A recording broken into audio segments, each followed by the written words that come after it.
Well, many of you know the covers for your bulletins each week come from the UCC. And as you can see, the front cover of your bulletin today says, "Love your enemy."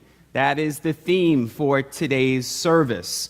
And as Greg can attest, I have spent a couple of sleepless nights this week concerning this theme and how I was going to preach about it today.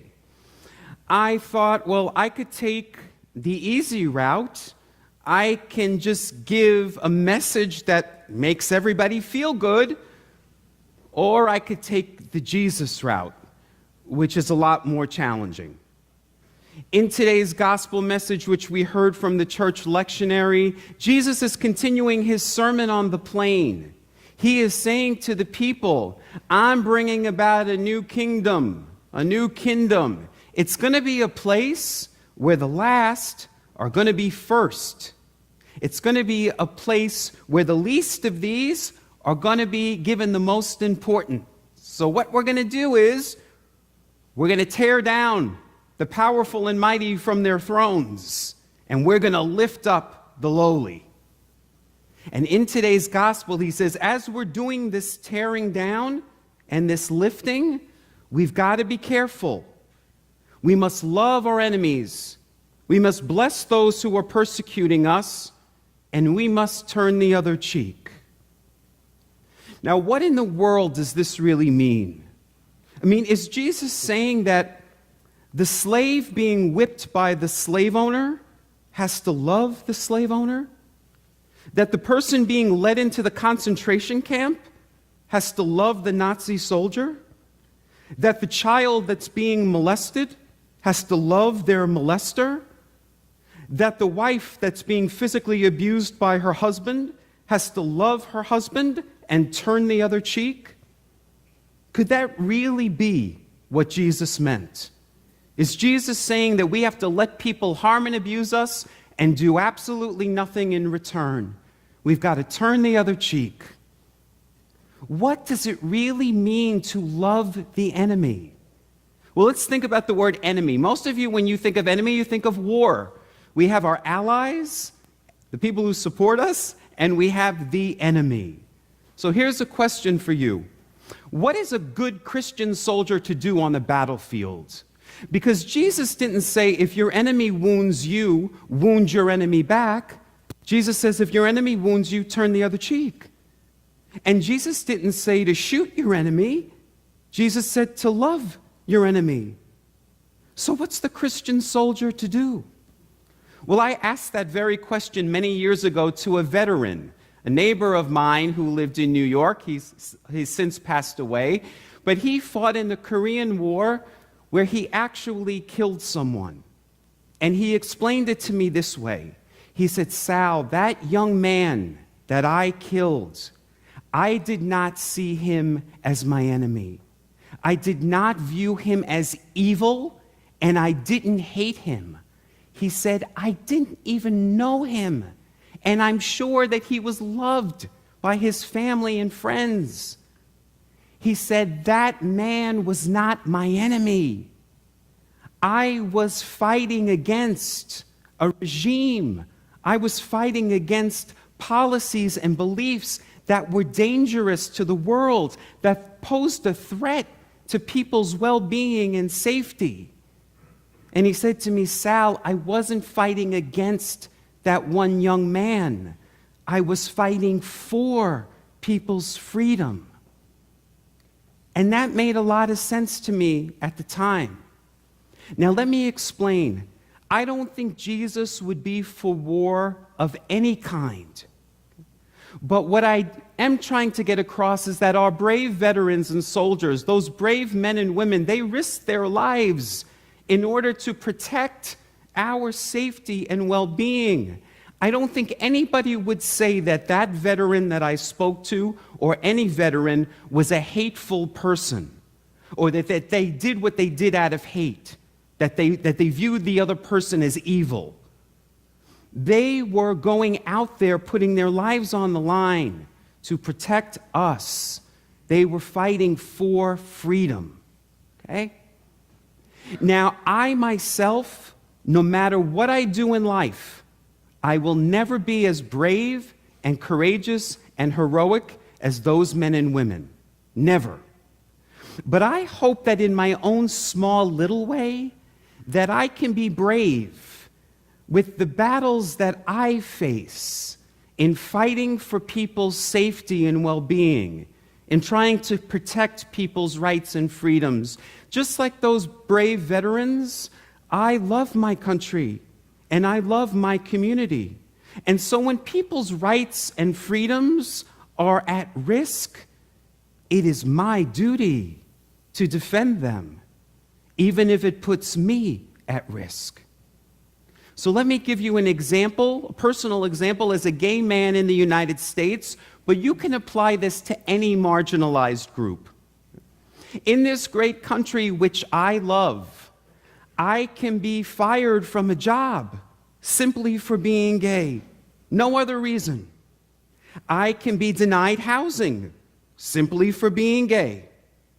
I can be denied service by any business simply for being gay, and it's all totally legal in the United States. Last year, there were more than 130 anti-gay bills that were introduced. And right now, there are states working to overturn marriage equality. And of course, you all know about the hundreds of conversion therapy centers, most of them faith-based, around the country that are converting or seeking to convert gay people. Now, I am against all of those things. I oppose that which puts the well-being and safety of my community at risk. But I am a Christian, and Jesus calls me to love.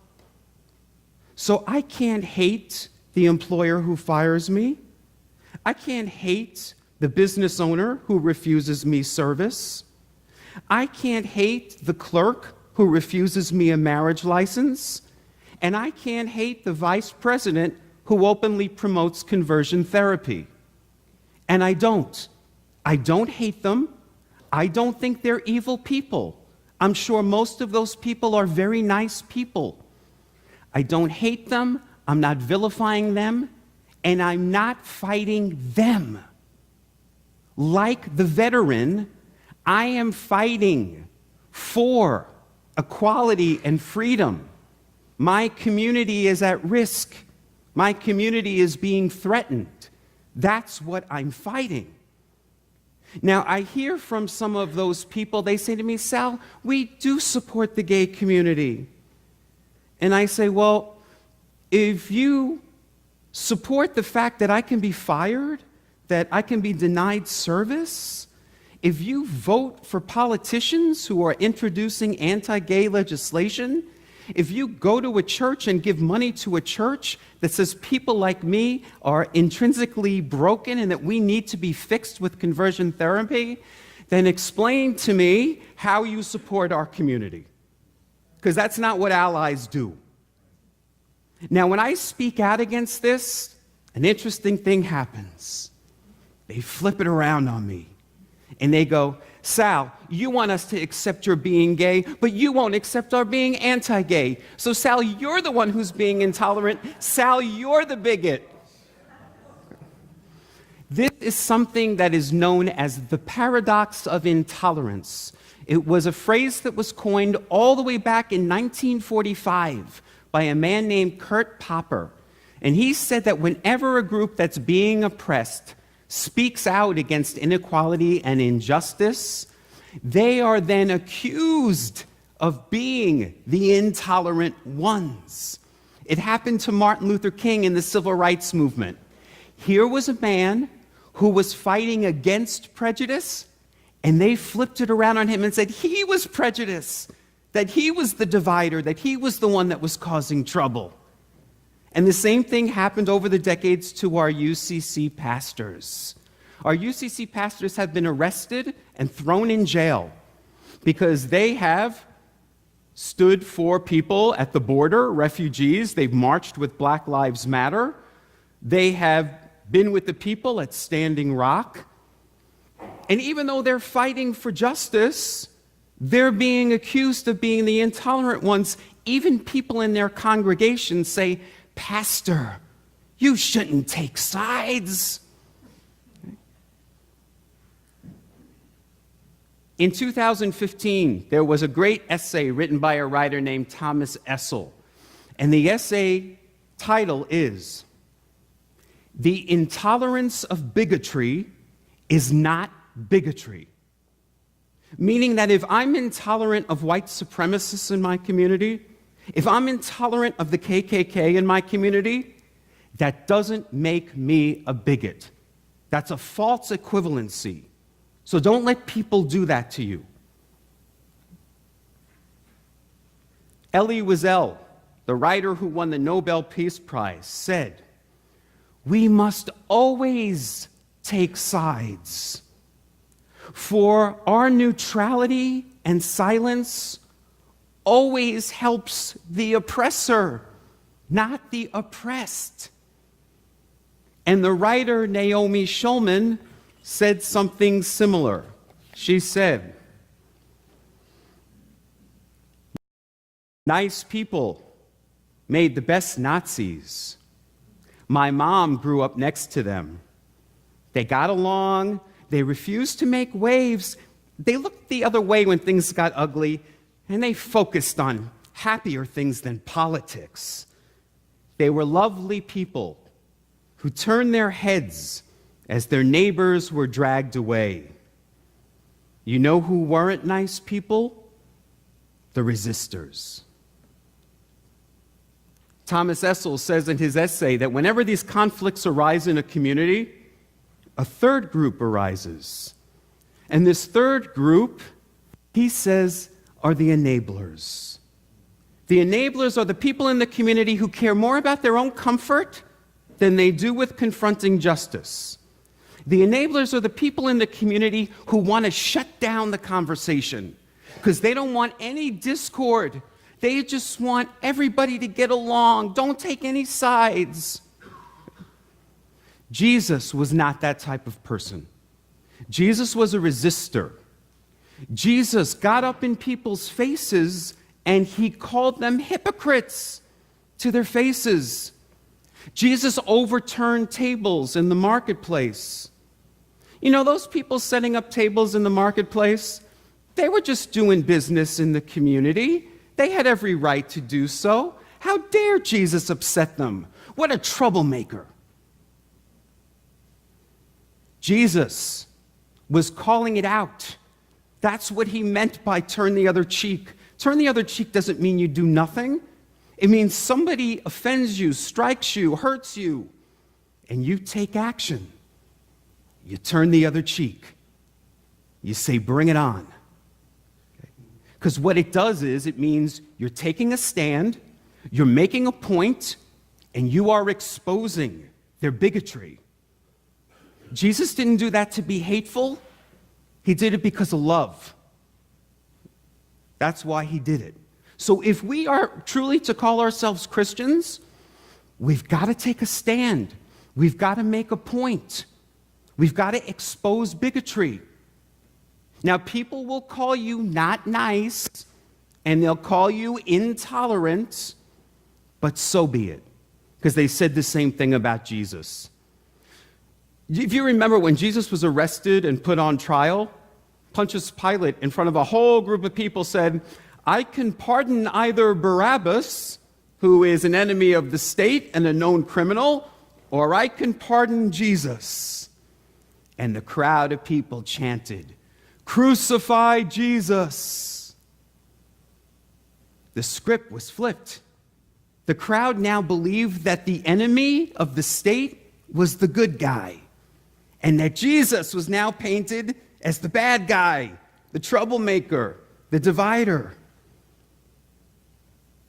When Jesus walked to the cross and people were spitting on him, stripping him naked, humiliating him, whipping him, he did nothing. He walked to the cross not defeated, defiant. He was exposing their hatred and bigotry. But here's the thing. Jesus loved those people. Every single one of those people. The people who were crucifying him, he loved them. Because he loved them the way God loves. God loves all people. God loves the Nazi, the molester, the wife beater, just as much as God loves Mother Teresa. Because God's love is unconditional. It doesn't matter what you do or not do. Jesus calls us to love that way. So yes, I have to love the guy that tells me I'm going to hell. I do. But we also have to take a stand. And we always have to stand on the side of justice. We must always fight for the powerless, the oppressed, and the marginalized. It doesn't make us intolerant people, and it doesn't make us people who are not nice. It makes us people of love. For love is what justice looks like in action. Namaste.